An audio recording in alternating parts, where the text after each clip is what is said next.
Israel's defense minister today proposed bombing the guard towers, walls, and gate of Evin prison in Tehran as part of military strategy.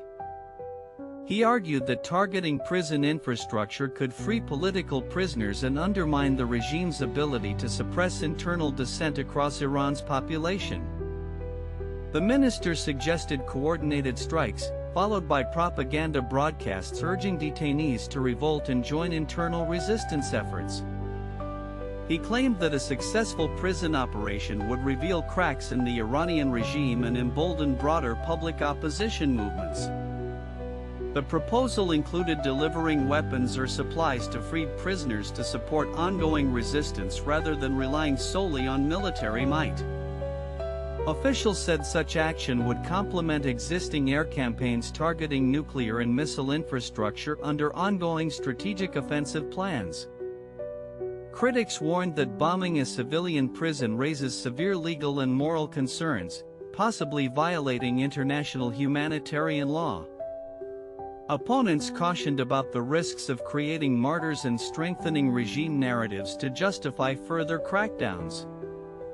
The minister responded that Iran's harsh prison conditions have already become a propaganda liability and could be turned into a liability for Tehran. He claimed international authorities would interpret these strikes as targeted interventions aimed at liberating oppressed civilians. Supporters countered that weakening regime control through internal uprisings reinforces global efforts to limit Iran's nuclear ambitions. They argued the objective is not regime destruction but empowering Iranian citizens to undermine autocratic rule from within. Opponents remain unconvinced, stressing unpredictable consequences and the challenge of verifying the safety of freed detainees post-strike. Analysts note that Iran's response may include harsher cornering of activists or relocation of detainees into tighter, undisclosed facilities.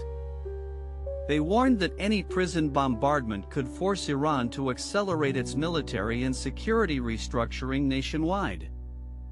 Diplomatic circles fear such escalation would provoke violent retaliation and further destabilize already tense Middle Eastern dynamics. Strategic advisors urged exploring non-military options, including transparency campaigns and international legal accountability for prison abuses.